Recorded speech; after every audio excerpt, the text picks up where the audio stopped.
Okay, let's dive right into this explainer and honestly completely shift how we think about religious guidance. Seriously, if we're exploring the Qur'anic worldview, there is literally no better starting point than this one specific concept, Huda.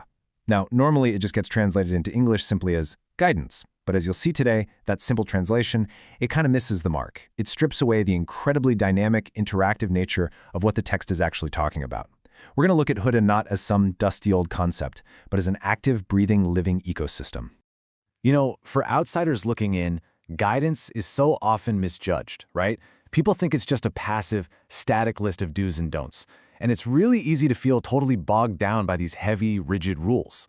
That's exactly how so many of us envision religious frameworks, just this immovable checklist of prohibitions. You memorize the rules, you try not to break them, and, well, you just hope for the best. But the reality presented in the source material, it is so much more dynamic than that.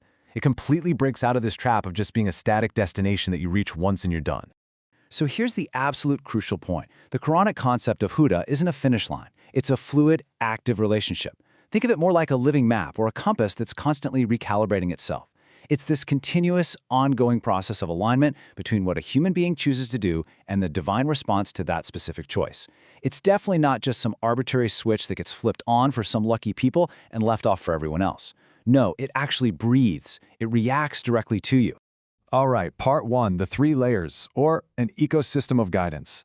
To truly grasp this whole concept, we have to understand that this guidance doesn't just strike you like a single lightning bolt out of the blue. Instead, it operates as a deeply, deeply layered ecosystem.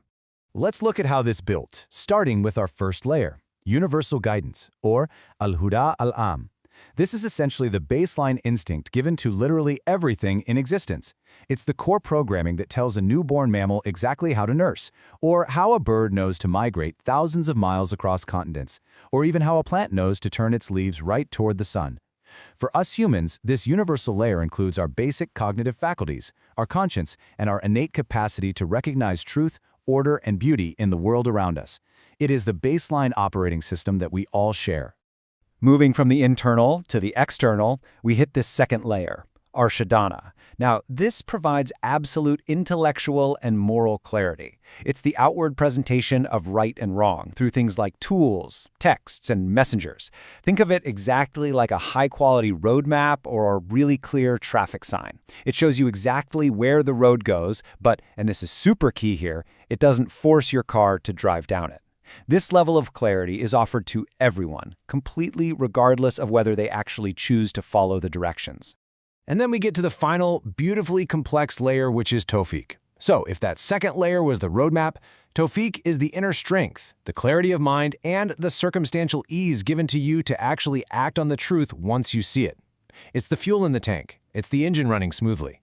Because let's be real, you can have the best map in the entire world, but if you don't have the fuel to drive the car, you're not going anywhere, right?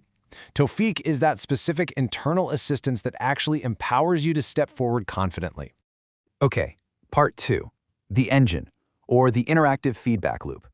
So, how do all these layers actually move and breathe together? To understand how they interact with us on a daily basis, just look at this verse. And those who are guided, he increases them in guidance. This brilliantly demonstrates that Huda functions as a highly responsive feedback loop, based entirely on your personal choices. The direction of your travel absolutely matters here. The guidance doesn't just stay static, it actually multiplies. The more you engage with it, the more it gives back to you. Think about it like this. When you take a step toward truth, sincerity, and ethical living, the universe literally opens up even more clarity for you.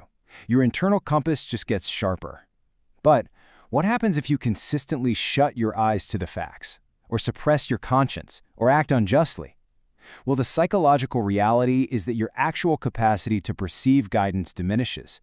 And it's not some magical curse. It is a direct consequence of your own actions. If you repeatedly ignore your internal compass, you eventually just lose the ability to even read it. It all just fades into white noise. Moving on to section 3, the user profile and the prerequisites.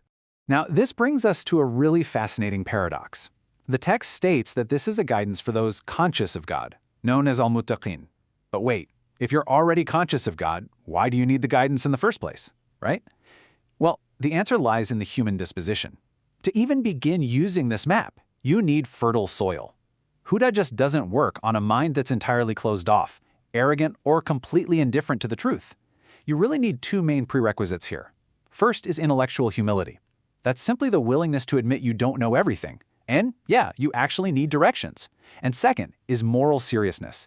This is having a genuine desire to do what's right, even when it's super uncomfortable or completely challenges your current lifestyle. Without that foundational openness, honestly, the map just won't make any sense to you.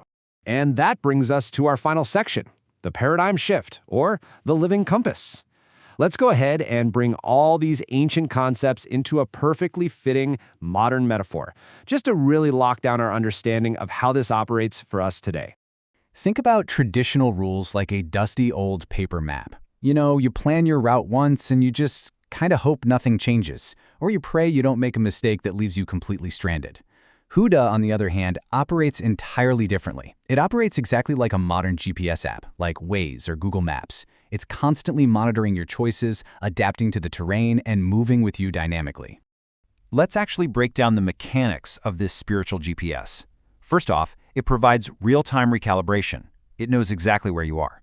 Second, it offers responsive redirection.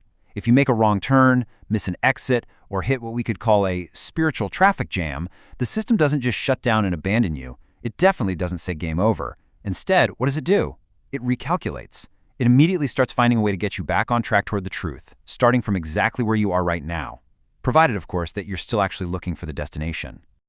Ultimately, guidance is an active, intentional orientation of yourself toward reality, meaning, and ethical clarity. It's not a rigid checklist, it is absolutely alive. Which leaves us with one really critical question to take away from this explainer today.